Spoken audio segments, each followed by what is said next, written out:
His celebrated book, Siam Mapped, is now a modern classic. Born and growing up in Bangkok, Thailand, Professor Thongchai came to the University of Wisconsin-Madison in 1991. He enjoys the opportunity to remain active in both the American and Thai academia. His research interests are encounters between Southeast Asian societies and the West, the modern Thai cultural politics, nationalism, geography, mapping, dangerous history, memory, and how societies deal with such troubling past. We are honored to have Professor Thongchai amongst us lawyers because I believe that a lawyer claiming to do legal history must invest in talking to historians.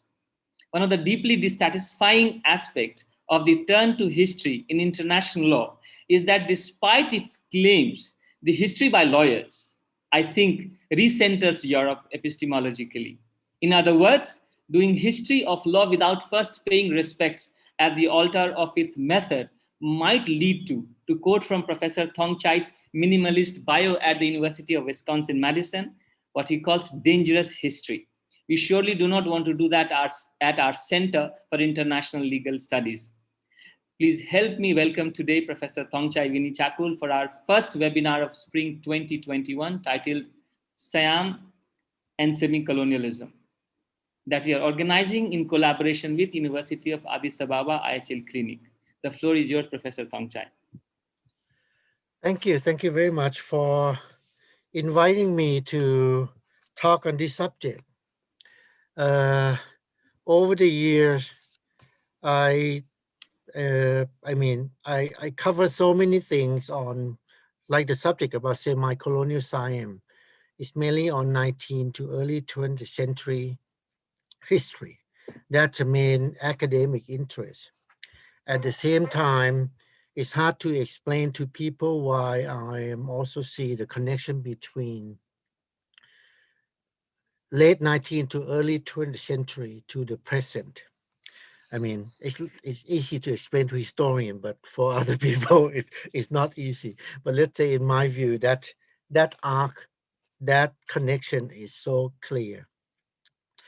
Because whatever, this seems to be a historian cliche, whatever happened today, we can trace back to the past. But to make it less a cliche, because I see a lot of the recognition because the foundation of the, at least mentality, the mentality today, a lot of them based on the three, not three, sorry, a small number of bedding of the foundation, intellectual foundation since that period. I argue that this is beyond the semi-colonial Siam.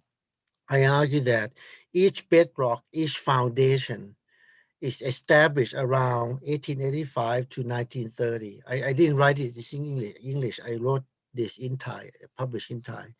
And a lot of things have changed a lot upon those founding rocks, foundation, but did not change the foundation of 100 years ago. That's my argument.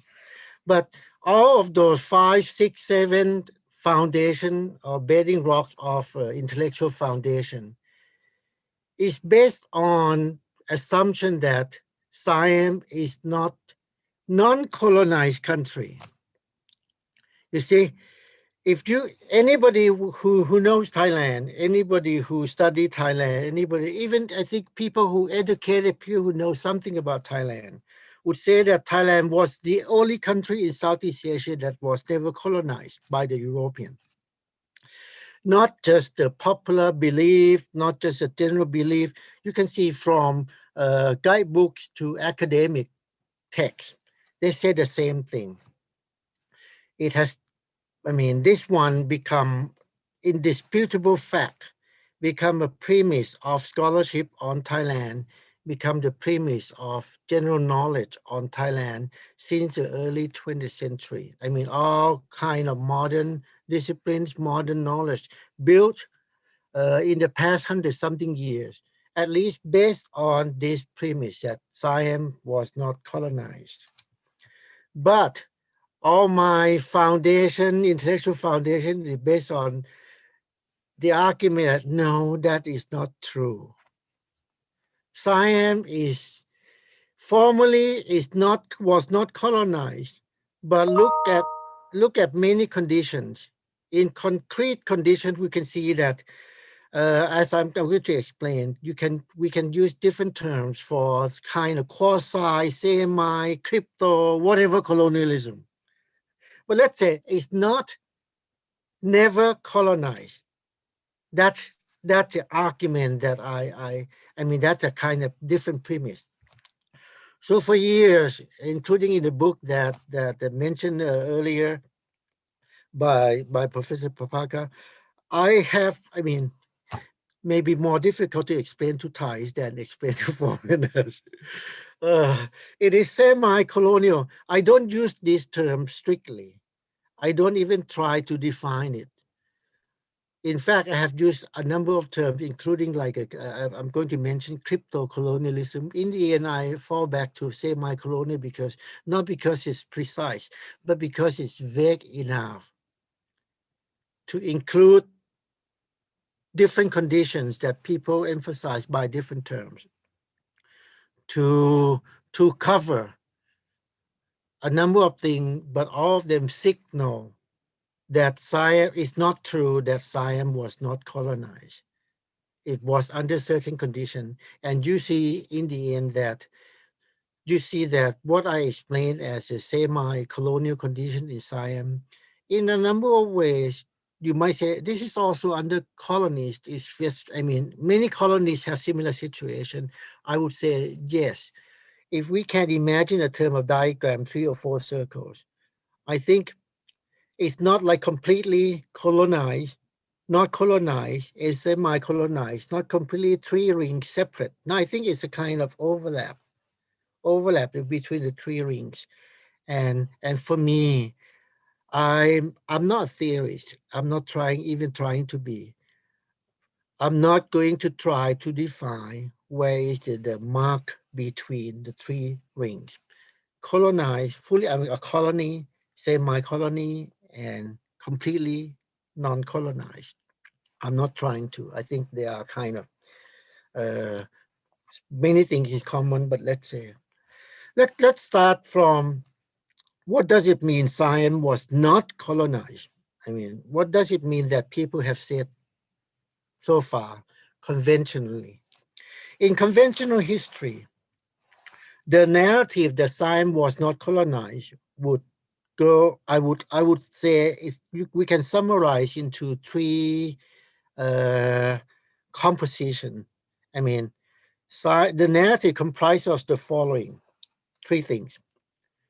Each study can focus on one thing. Many studies combine all 3 things. But let's say in general, when people say that Siam was not colonized, either folk in the streets or academic, they talk about these 3 things.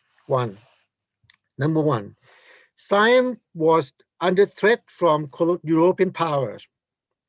Its independence was in jeopardy. Okay, Siam was under threat from European powers. I'm going to argue that to a large extent it was not. Second, all the changes in Siam in the second half of 19th century to early 20th century, rapid modernization, rapid transition to modernity, reform of government, creation of modern state, establishment of modern bureaucracy, so on and so forth. There were all the measures for the defense of the country's independence. Both English literature, I mean, scholarship, but especially Thai. This has been the dominant. You can imagine hundreds. I'm not. This is hyperbole. Hundreds of theses, master degree, PhD have been done over the past 40, 50 years. Yes, about 40, 50 years. They start a paragraph for the defense of the country, modern army, change the law on the last name, whatever.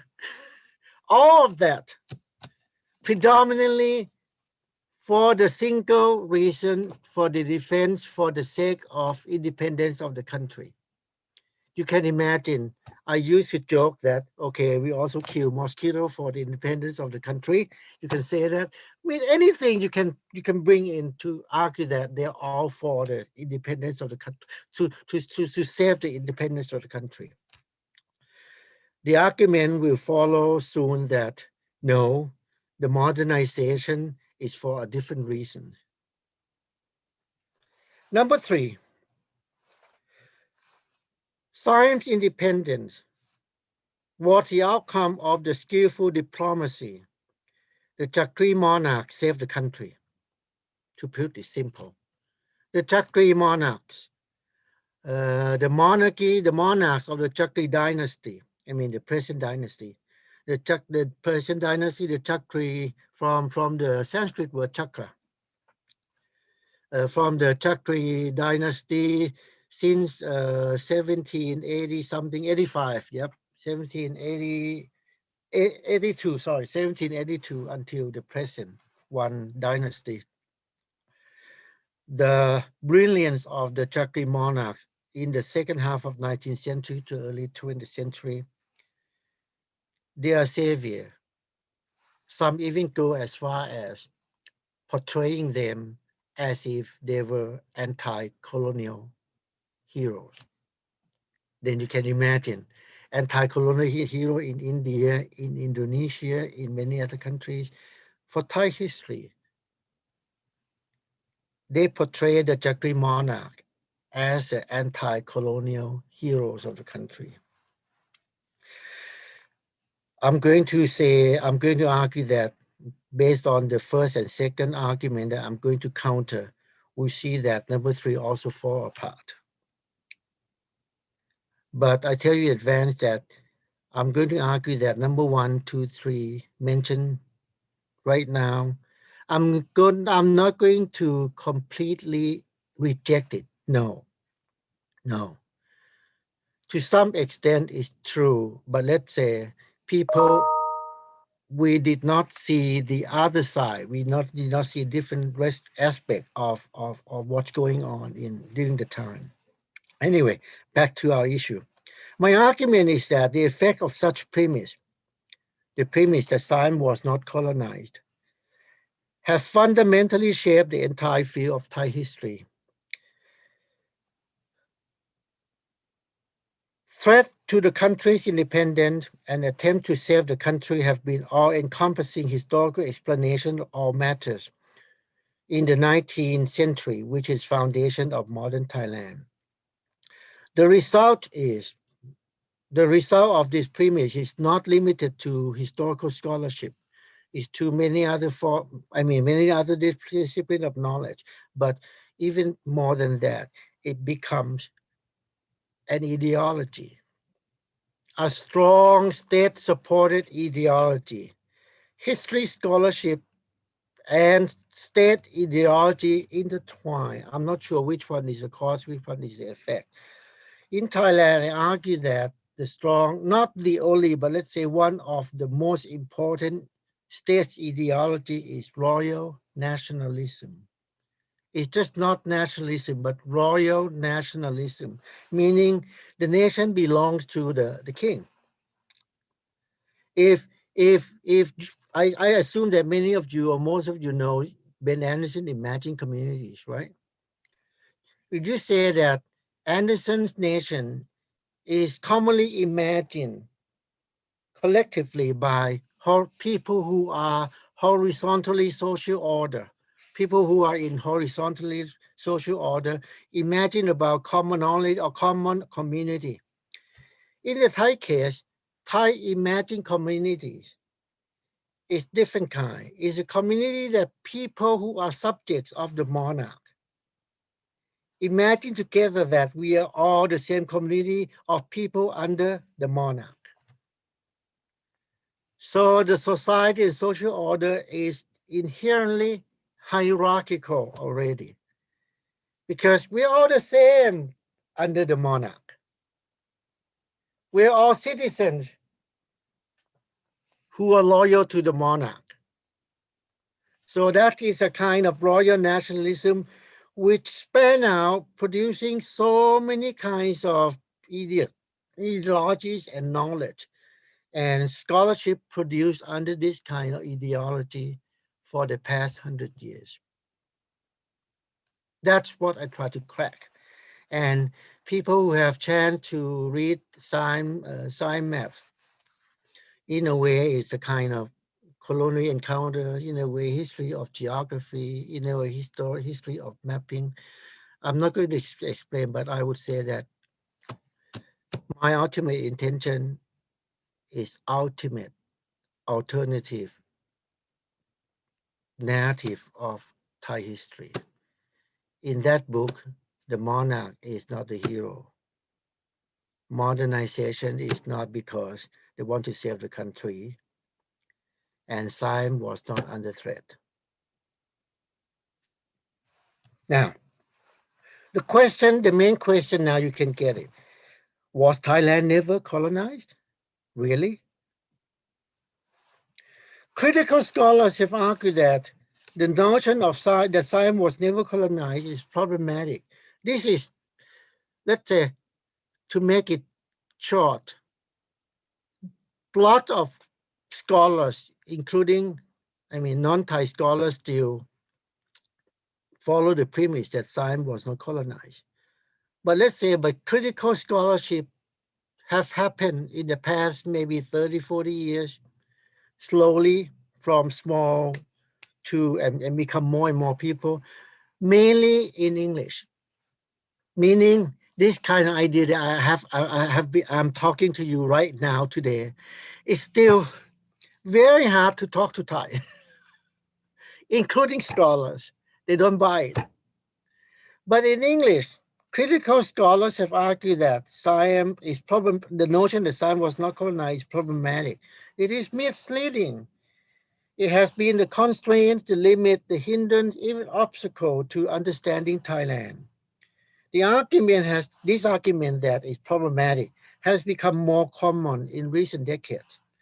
Sure, the idea of semi-colonial Siam was first proposed by the Thai leftists, in fact, by the Thai Maoists in the 1950s.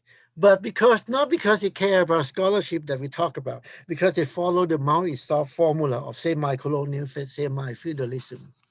So that's the first time Thai would hear about semi-colonial.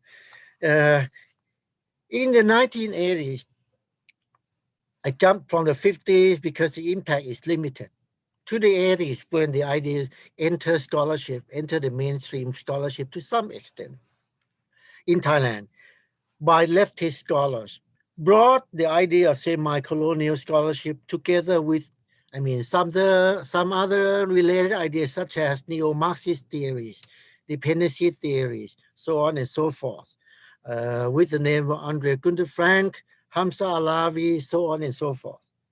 That's how the idea of semi-colonial entered Thailand with a little bit more impact than the 50s by the communists. But yet, not as much. And I would say that my idea is not from that kind of lineage, not from that leftist lineage. But around the same time, which is the 1980s, the idea of semi-colonial Siam also appeared in the non-Marxist scholarship of Thai studies, namely the guy that you know in scholarship, Ben Anderson. As you know, he's Southeast Asianist, right? First, he's Indonesianist. He learned Bahasa, can read and write. When he was banned from entering Indonesia, he moved to study Thailand and he learned the language. After a few decades, he bored at it. Then he moved on to Philippines, learn the language. That's kind of Ben Anderson. Ben Anderson wrote an article in 1979. That article, long article, but still an article in a kind of book that is not well known outside the field. But I say that it's,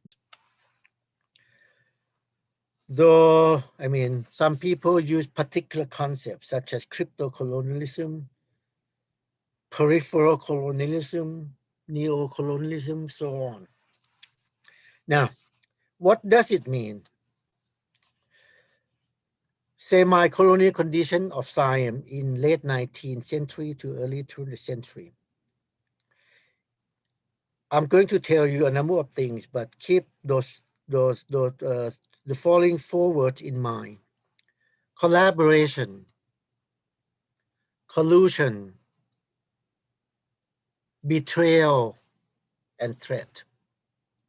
I mean, we are going to hear all of those.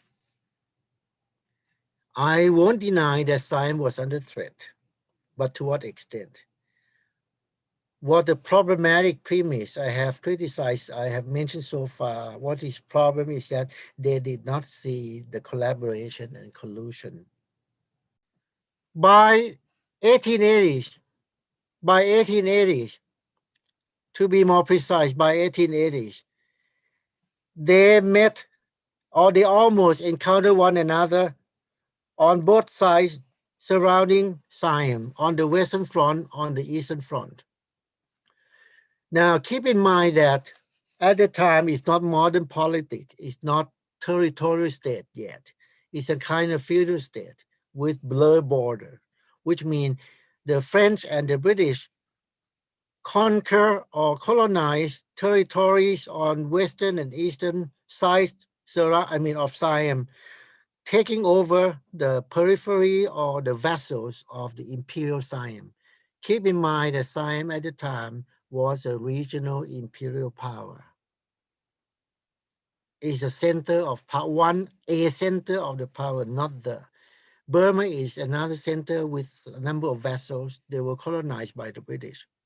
Vietnam is another center of power with peripheral with vassals, including Cambodia and Laos. We can't say they are colonies of Vietnam. We can only say they are vassals. Vassal and colony are different.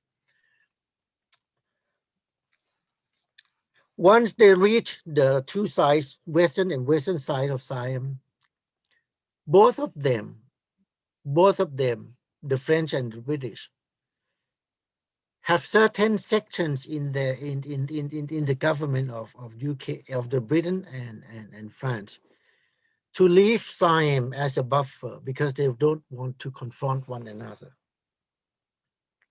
To leave it that way doesn't mean doesn't mean that they did not want to interfere.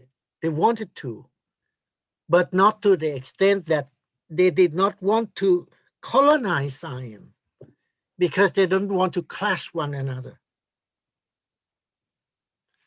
In fact, Siam and France, the British and France virtually practically left Siam as a buffer and finally formalized it as a buffer in 1896. Formalized by the Ong Tong Cordial Treaty in 1896. Even though that treaty doesn't guarantee independence of Siam 100%, but is a first formalized, is expression that somehow they want some kind of buffer. And even though it doesn't mean that after that, both the British and the French stop interfering, stop trying to influencing Siam. No, they never stop. But at the same time, they never they never attempt to colonize Siam, leave it as a buffer state. Number two, inside Siam, the state, feudal or modern, is the same. The state is fractured. There are many factions. There are infighting. There are competing factions within the state of Siam at the time. The dominant faction in Siam throughout the second half of 19th century, they are pro-British. They were pro-British. And they wanted to collaborate with the British. So in a way, a number of trade treaties signed by UK, by Britain and Siam, sorry, I keep saying UK, it's Britain, The number of treaties signed by Siam and Britain at the time, especially 1855 treaty, which is the kind of turning point. There are a number of smaller treaties, but that a turning point, 1855. That scholarship, that scholars in later time retrospectively argue that 1855 John Bowring Treaty is a kind of forced Siam to accept economic colonialism, economically, Siam become part of the British global colonial order. It was forced. In fact, studies confirm that no, it was not forced because the ruling side, the faction in Siam, got benefit. They agree. They're so eager to join. One of the reason, not apart from economic benefit, that dominant, that ruling factions got benefits out of that treaty. And the benefit lasted until the end of the century before it becoming a problem. And then after that, Siam tried to change it. And history written after that, written in the 20th century, then retrospectively wrote in the way that Siam was forced to sign the treaty. The fact is that Siam ruling faction get benefit for quite a while before it turned kind of become too limited, to become limitation or even obstacle to economic growth. But the other important factor of signing that trade treaty is not economic, it's political. The ruling faction is pro-British. In the pre-modern logic, you ally yourself with a more powerful, with one powerful, one powerful, what you call, superior. Think about the feudal society. The vassal usually pay tribute or become part of in the sphere of the most powerful boss for their own safety. Siam want the British to take them as an ally in order to protect them from the French. That's a purpose, security purposes.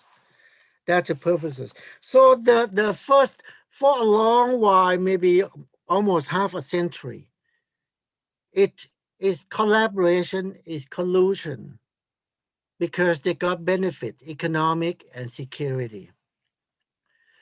And in fact, for a while, at least about half a century, economic benefit to the state and capital in Siam is more than a negative, especially influx of cheap labor. Where cheap labor come from British colony, from China. Cheap labor come into Thailand cheaper than hiring the Thais, which means releasing the Thai to become petty bourgeois, to become entrepreneurs in small scales. Similar situation, I want to kind of off track a bit. Malaysia, or at the time Malaya, right, became colonized by the British. When was Malaya was first colonized by the British?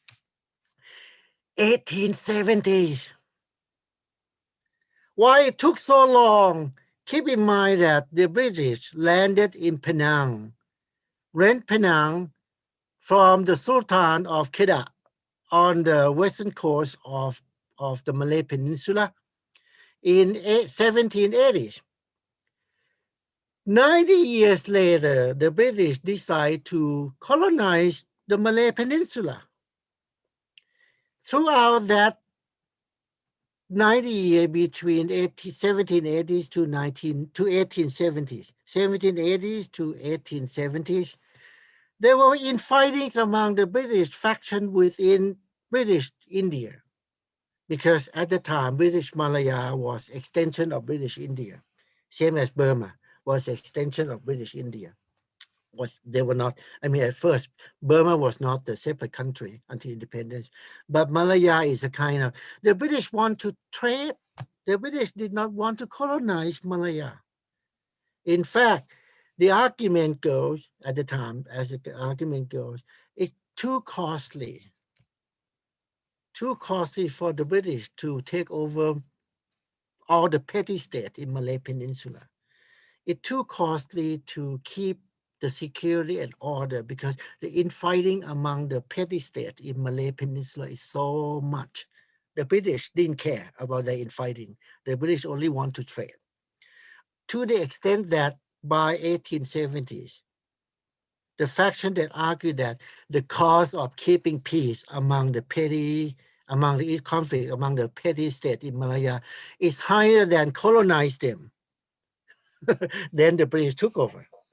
In Siam, it's similar in the sense that, hey, why do you need to colonize Siam when the rulers in Siam collaborated with you? Especially 2 or 3 things that the British at the time cared so much about from Siam. One, to access Siam market with low tariff. They got that from the treaty in 1855. Second, to get access and concession to timber in northern part of Siam. Siam rulers not only concede to the British. At the time, logging is not timber logging business. Siam did not care. The British make them care. They learned that that's a very profitable business. They joined the British. So not only they joined the British, but also opened up the central part of Siam to become a huge paddy field. That's it, after the British, not before the British.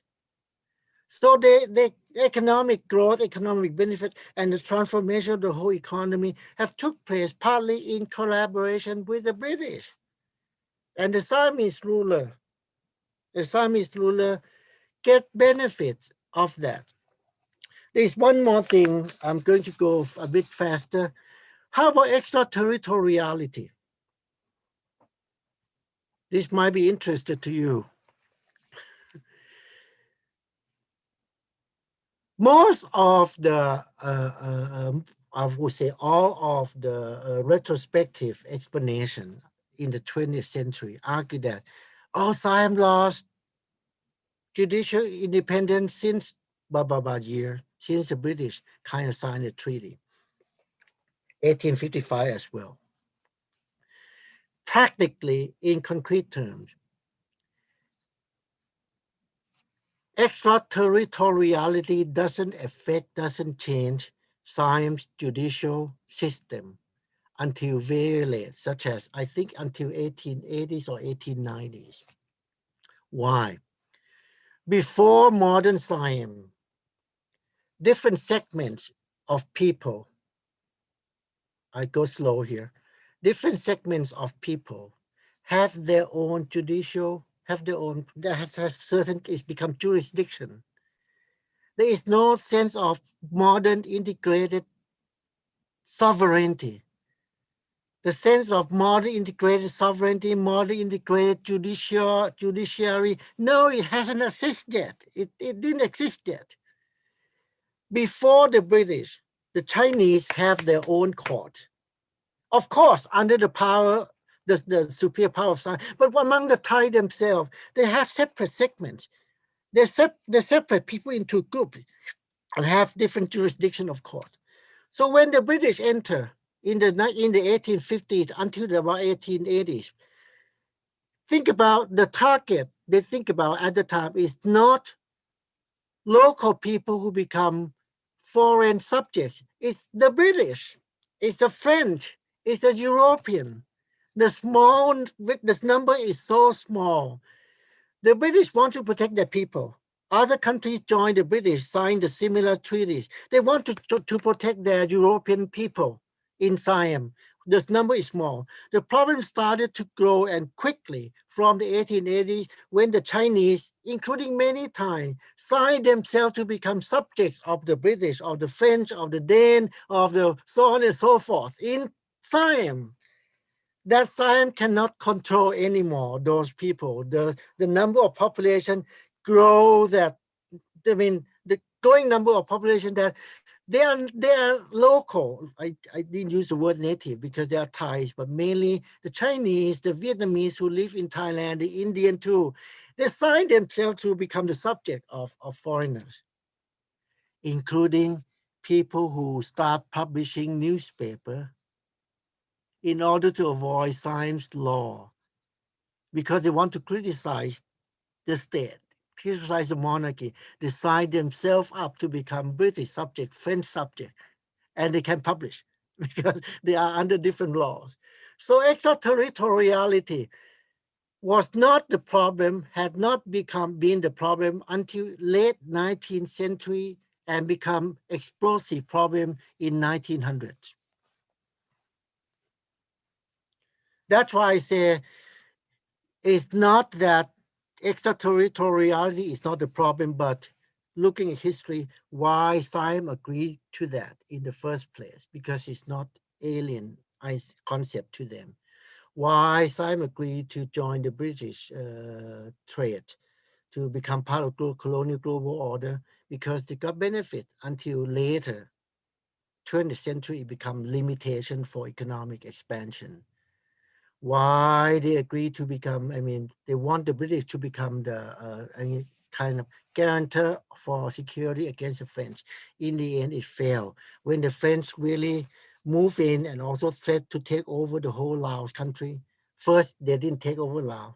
They took over the whole Laos country in 1890, 1893 to be precise. Siam asked for the British help. The British say, no, that's your business. That's betrayal. The crisis in 1893 when the French sent gunboats to target the Grand Palace in Bangkok, send the gunboat into the Chao Phraya River, threat to the palace. The Siamese court contacted the British. They want help. The British said, no, it's your own business. That's a betrayal. The British become allied to the Siam become allied to the British because they want allies. And the old kind of politics, the superior would protect the vessel, but the British didn't care that local tradition. Siamese were betrayed. So, a last point when they talk about semi-colonial is this: while under European powers, Siam also took advantage of collaboration to conquest former vassals. Think about feudal state. Then think about the modern state. The idea of territory state that I explained in my book Siam Map. The idea of modern territory state is new. In the case of Siam, it did not take place because Siam lost territory. It took place because Siam gained and conquered former vassal and consolidated it into become a modern country. They earned that because they got technology, weapons, and other things from collaboration with the colonial. I'm going to have to go faster. How about the cultural intellectual condition in semi-colonial Siam?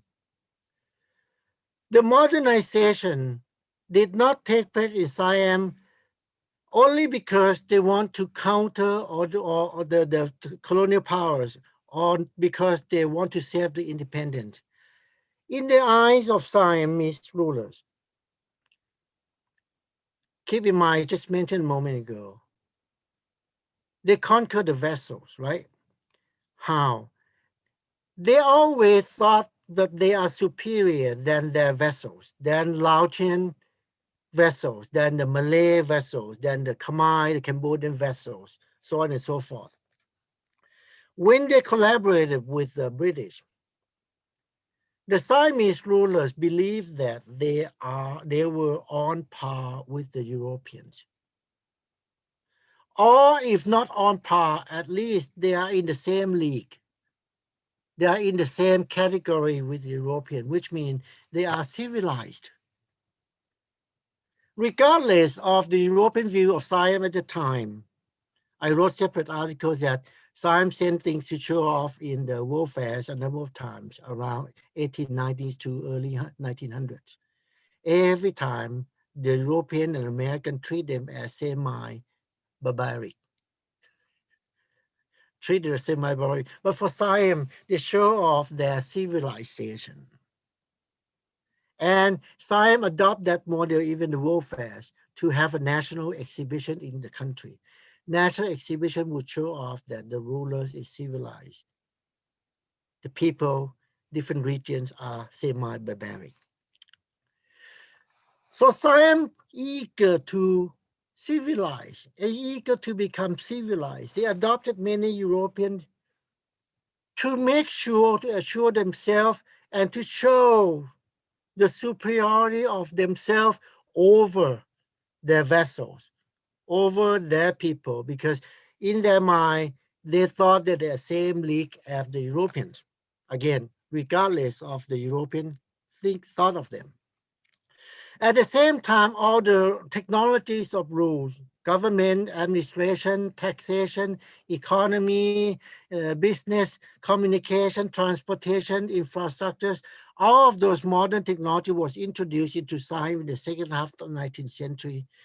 Yes, we can, our arguments say that to save the country, maybe partly to prove to the British and the French, hey, I'm also civilized, but mainly to consolidate and create modern state of Siam. Because of that, some people say that Siam is a crypto colony, meaning in terms of intellectual and cultural sphere, they're eager to follow the West by certain strategies that I'm not going to details. I argue with, experience of Bengal in one piece of my article that they have similar intellectual strategy that make claim that there are two distinctive areas of thinking. One is material, the other one is inner. So the material they follow the West, but the inner or spiritual realm, they think the local belief, the local culture is more superior. Siam adopt the same thing, but anyway, that's a different sense. Michael Hirschfeld, you might have heard his name too, famous anthropologist. He worked on Greek, Britain, and eventually worked on Thailand. He argued that it looked like Siam is a crypto colony. I read one passage from him, and this is the end of my talk.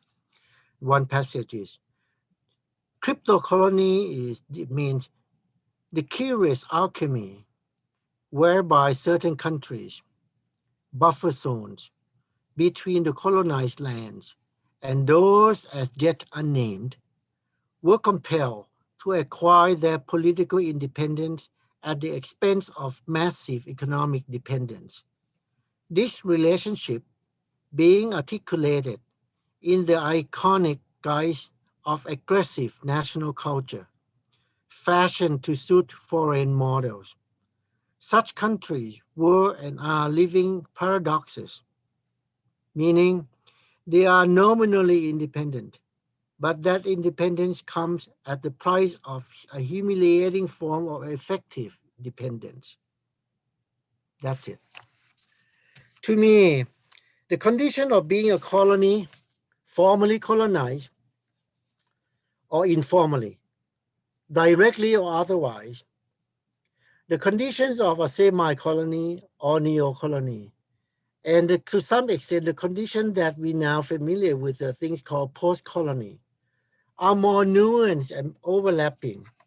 I would not try to mark the distinctions among them, since it may not be useful. Rather, here I want to alert, I want to put, encourage people to aware of these nuances, to see the colonial relations in different fashions. And for Siam, stop saying that it's never colonized and start taking seriously its colonial condition. To what extent in what way, in what particular precisely semi-colonial means, find it out, working it out. But it will start from accepting that Siam is a kind of semi-colony. Thank you.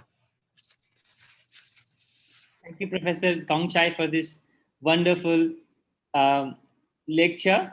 As someone who has been trying to study Thailand and Thai history and to connect it with the history of international law, this is quite a quite a lecture for me. I hope that those who have not studied or invested in Thai history among our audience will also gain a lot from this. I remember that you had written for the Bangkok Times small piece about the Thailand-Cambodia dispute, the Temple of Preah Vihear dispute, and that is as close as you come to us lawyers, because that was the case that had gone to the International Court of Justice. And my own understanding of Thailand has been through English language materials, essentially the case at the International Court of Justice, and some other arbitrations that happened at the end of 19th century. I fully agree with you that we could perhaps understand Thai semi-colonialism on four pillars of collaboration, collusion, betrayal, and threat. Um, uh, because, as you say, Siam was sandwiched between the French in the east and the British, and on the west. There's a lot that we can take away from your lecture. I also so you mentioned that the first set of people who began to argue that Thailand was semi-colonial were influenced by Mao's terminology used for China, and Mao himself got it from Lenin. Yeah. So China had this Russian influence, that is after the Russian Revolution. So Lenin educates Mao, and Mao educates a set of Maoist scholars or activists, not scholars, as you say, in Thailand. And then you say that your understanding of this as a more ontological process, where the Thai Chakri dynasty was actually collaborating with British, is not in this, does not come from the same tradition as the Maoist thinking. Could you please elaborate a bit on that for our audience? Thank you. The Maoist notion of semi-colonial, to some extent, they argue that the ruling class collaborated with the imperialist as well. This is to use the term. They always used imperialist, but still not in the same sense as I wouldn't say they're completely different. But let's say they didn't care much details about. It's more like keep in mind the China model. The China is that there's certain cities they call treaty city, right, become part of the colonial control. That did not exist in Thailand. That's one thing when Thai scholars argue at the time. Thai scholars, conservative scholars argue against the Marxists. They said, no, Thailand never have treaty cities. They have never have the city controlled by foreigners. It's true. It's true. So the Maoists try to suggest that virtually Siam become lackey and Thailand become a colony of the, which is they went too far. They argue that virtually Siam was colonies of the imperialists, and imperialists at the time, I mean, 1950, 1960, long after the colonial, I mean, the end of the colonial period, they argue that the American colonized Siam, colonized Thailand, modern Thailand. Thailand was a colony. In a way, they argue the argument is closer to some of the neo-Marxists who use the word neo-imperialism, that kind of thing. The semi-colonial Siam, of course, to some extent, we can say that Siam was that kind of economic order, part of economic order. By the way, the neo-Marxists also, from neo-Marxist, virtual colony it become neo-Marxists also propose the neo-imperial or neo-colonialism by arguing that peripheral country become part of the global order, global economic order, which is broad and sweeping. I mean, we can't deny that. But at the same time, I would say that that also dilute the Leninist or Maoist notion of semi-colonial, because Leninist and Maoist is more like having power directly, but not the whole country. The Siamese, the Thai Maoist also kind of diluting that notion to some extent, become closer to neo-Marxist notion of neo-imperialism. And then scholars maybe accept that the part overlapping. It's more acceptable to scholars. And then looking back, we can see that we cannot deny that by signing the treaty in 1855, Siam formally become part of the colonial, mainly British colonial economic order. Yes, yes, we can't deny that. That the semicolon, that also part when the conservative scholars try to argue that Siam was never colonized. That's the section that the argument that is hardest for them to deny. But they kind of try to say that we still have I mean Thailand, Siam still have our own sovereign power to conduct our own business, which in detail is not true. It true depends on sectors, but let's say overall, in general, the economic growth and the Siamese economy still grew until the late, I mean, become the problem in late 19th, early 20th century. That the treaty with the British, the tariff that signed with the with British become the problem. Same as the judicial power and other things. So I would say that when I say I'm from separate lineage, intellectual lineage, not from the Maoist. I'm not trying that, by the way, a sideway. I'm not trying that. I'm not influenced by the left. Yes, I was among the leftists, the Maoist activists when I was young, when I was teenage. But let's say the idea that grow later is more from the scholarly lineage that argue that looking at colonial condition in Siam, we can see many ways that Siam didn't have full control. So how to characterize that kind of things.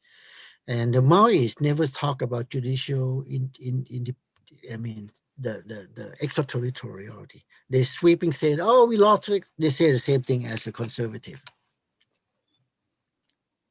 Yes, so you mentioned extraterritoriality. For international lawyers interested in studying semi-colonial polities such as Siam, uh, that is also another entry point. We try to understand uh, the politics and law and politics of Thailand through the concept of extraterritoriality, and we are given to understand most of the times that Thailand modernized itself or modernized its legal system as a response to ending extraterritoriality. As in other words, Thailand had a duty imposed on them to have internal legal reform so that they can say that the protection of proteges or protection of foreigners or non-Thais in Thailand was at the same level as the protection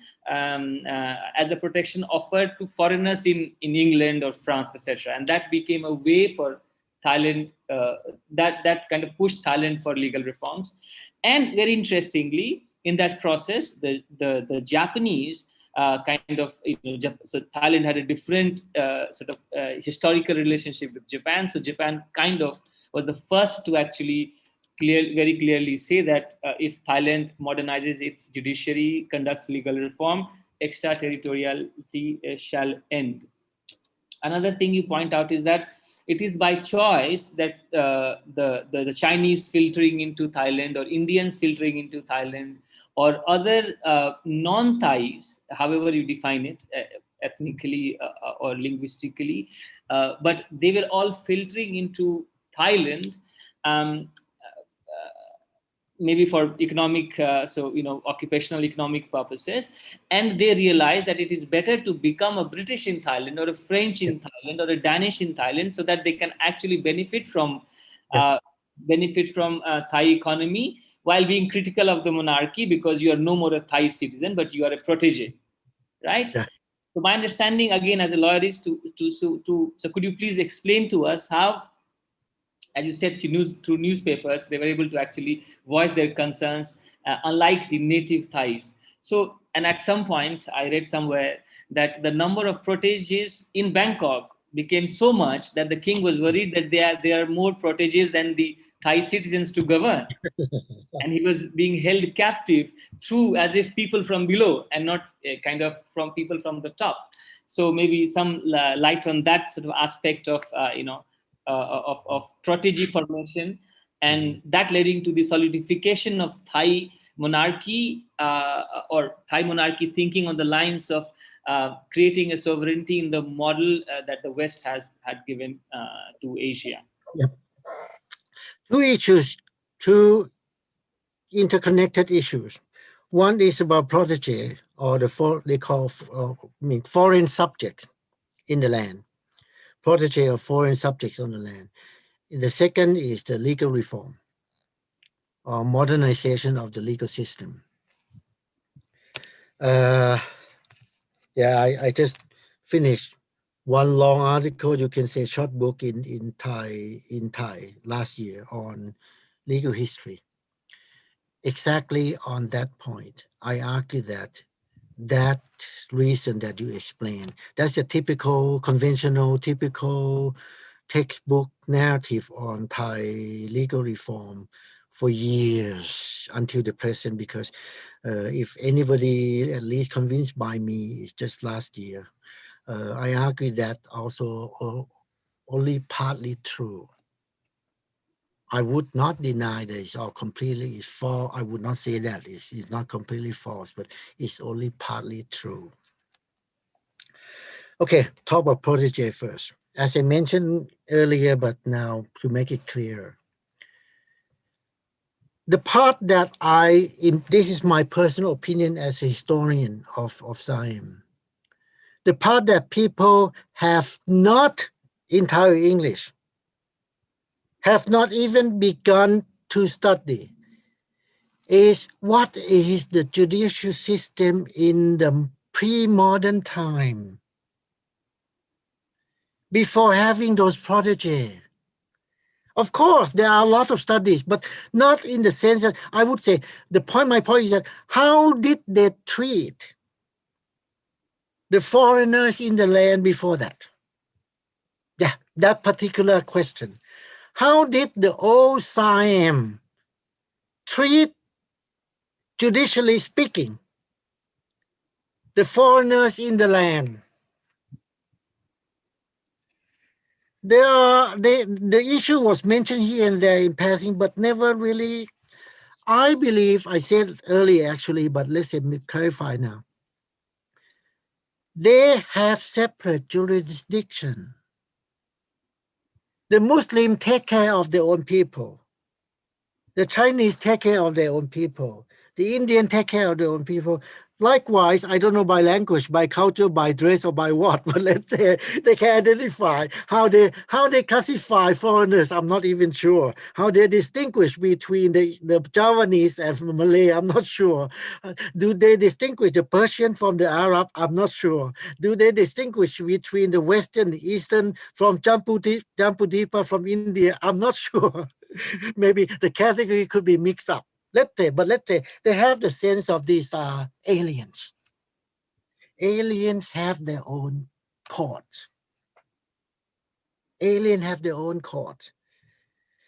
Except the very small number, of course, there are many aliens. The Indian, the Chinese definitely have their own courts because number is great. But let's say if I can't think, let's say the Madhuris, whatever from Arab, have their own court. I doubt. I think they lump together as Muslim. The Muslim have their own court. Have their own court doesn't mean that completely independent from Siam's power. No. But still, we can say semi-independent or semi autonomous, or let's say because the point is that sometimes we have this word, we try to think in a kind of horizontal term. In my view, in the old time, we have to think in hierarchical term. They have their own court, but under who? They have their own court, under who? We have to think hierarchically. That's the way the old society, many places, but definitely in Siam, that's how they organize things, in hierarchy. Those aliens have their own courts, hierarchically. I think the European is different, but is in the eyes of Siamese is compatible. The word is compatible, mean, okay, I can take that with certain concession, but let's say it's not totally alien. Given that the number of Europeans, each of them, British, Danish, French, so on and so forth, small. The number remains small. The number exploded when the more alien influx, the aliens now, not the alien, not European anymore, the Indians, the Chinese, the Vietnamese, that's why I call the colonial native, influx into Siam, and all of them, not all, sorry, the huge number of them become proteges. When is that? After 1885, to be very precise. That the time that the Siamese ruler, we can't control these people. Whenever there is dispute from common crime, killing each other, beating one another, Siam has no control. To the more state and how to say political crimes, such as criticize the government, criticize the monarchs. I can't control them. They can't do anything. That's when the Siamese are aware, no, the judicial system like this, like the old time, doesn't work. It didn't work anymore. They have to change. The initiative to reform the whole legal system is around late 1880s. Start in 1880s for sure, but start practically late 1880s. People never connect these two items either. I have not written on this, but let's say when I wrote about legal reform, I see this as one factor. So you can say that, so this is the one of the reason is because the colonial condition. Yes, yes, but not in order to say the country want to modernize, to please the European. That also true, but also partly true. The more concrete factors is that the Siamese ruler realized, certain number, certain percentage of people used to be under my control, now lost to the foreigners. Lost to foreigners, so we need to react. And they know that the word that the Siamese, I mean, the legal system have to change to how to say to satisfy the expectation of European. That's all in the document. But historians should not look at only those words and take it for granted. In this case, I don't mean I'm not disputing that, but I argue that looking at deeper, what happened? They're in trouble. They're in trouble mainly. One factor, not the only factor, is the problem of the protege. They lost control. They lost control and they start 1880s, 1890, become political. Not just criminals among them, political. Among the in 1880s, the issue is not yet the newspaper under the protection of the extraterritoriality that came in the 1910s. Huge number of Chinese born in Thailand, grew up in Thailand. They become British or French protege, and they publish newspaper. The Thai court cannot do anything against them. That's a problem. But anyway, the problem started from the legal issues. Actually, in detail, I didn't do research myself, but there is an article on the problem is to some extent to how to say to what's the word, to the recognizable extent from the Indian communities in Siam, in Bangkok. When they have trouble, the Siamese has no control. Indian community in Bangkok is huge. It's huge by 1880s. But I can't remember the name of that article. Let's say they call Indian Gate something in Siam. Suddenly they lost control. They try to reform. Another thing I talk about legal reform is that to say that Siam want to modernize just to become civilized, that also partly true. I think I would use a word. It apparently it looks correct. But another way to look further is that by that time, the judicial system in Siam, not only the protege issue. I didn't write this issue into my study published last year because I realized that the more I dig deeper, I know I didn't know enough. But what I did know enough is this: the judicial system in Siam at the time, regardless of the issue of the protege, put that aside for a moment. The judicial system in Siam is already fragmented. It's legacies of the old regime, legacy of the Aung San regime, which is feudal system. Think about feudal system. It means the governor of that city, the governor of that small periphery, the governor of those and this and that vessel have their own court, right? So in Siam, there are too many courts. The king complained that too many courts. He can't even remember what is it called. Even in Bangkok itself, there are more than one court.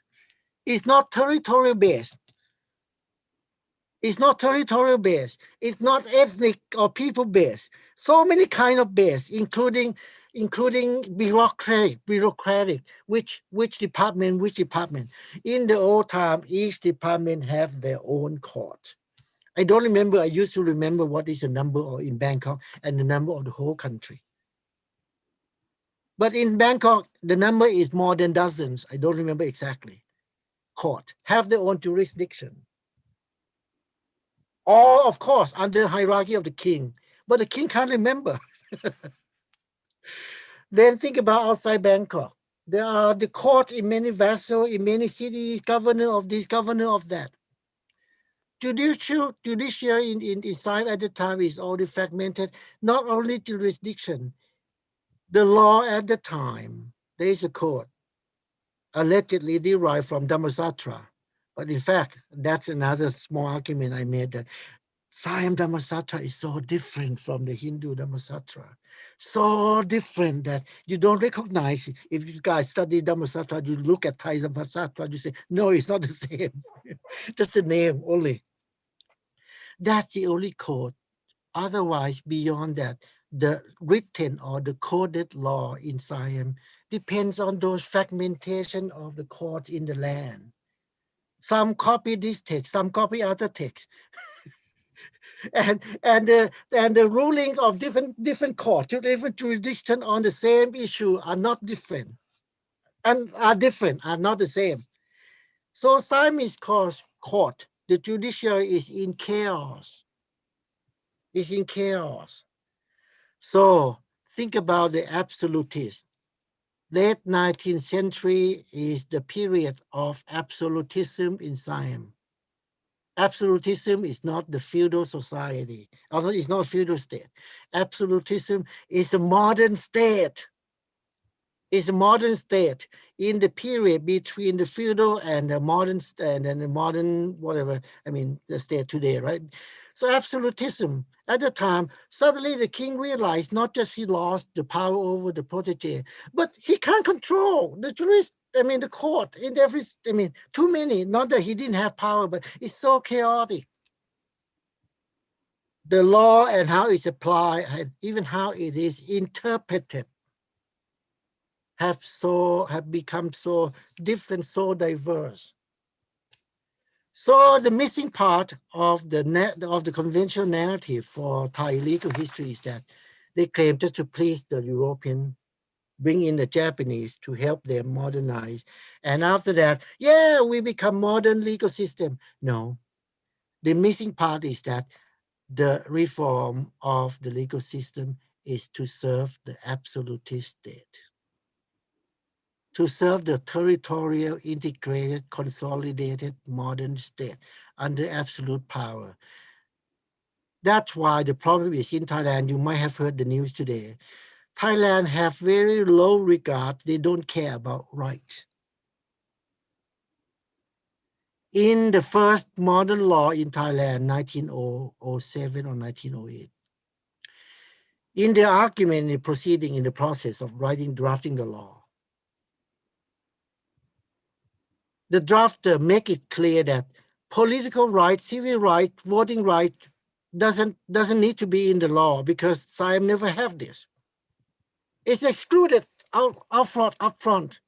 No, the law is only in the true sense, in the literal true sense, only the instrument of the absolute state to rule. So I argue that Thai jurisprudence until today is based on the absolutist jurisprudence. It's a rule by law. Don't talk about rule of law. It never exists. It's rule by law from the start until today. It looks similar, especially among the in terms of civil court, civil relations. It looks very good. But whenever we talk about the state and people relationship, it's a rule by law. It gives so much privilege, so much prerogative to the state, including impunity up to today, because it's a rule by law by the absolute power. We are living under the legacies of that kind of law. It appears like the modern legal system, but in fact it's based on the different principle, because that principle with the state prerogative, very, I mean, as I say, including impunity, is built in the law, impunity to the state, because it was created under absolutist state, not only to become modernized, civilized in order to solve extraterritoriality problem, but also because it's the absolutist state need a new kind of legal technology, which is modern legal system, to rule over the consolidated and integrated sovereignty, which is a new kind of sovereignty in the world. Thank you, Professor Thongchai. Our conversation could go on, but we have unfortunately come to the end of time for this session. It was an honor and a delight to have you amongst us, although through internet. And we hope that in future you'll be amongst us physically when the pandemic ends and you have time and interest to visit India and us. We hope to see you very soon. Thank you. Thank you so much. I hope I answered your question. Sorry, it's too long. Thank you. Thank you. Really enjoyed your presentation and the answers. Thank you. Yeah. Thank you very much. I leave now, right? Okay.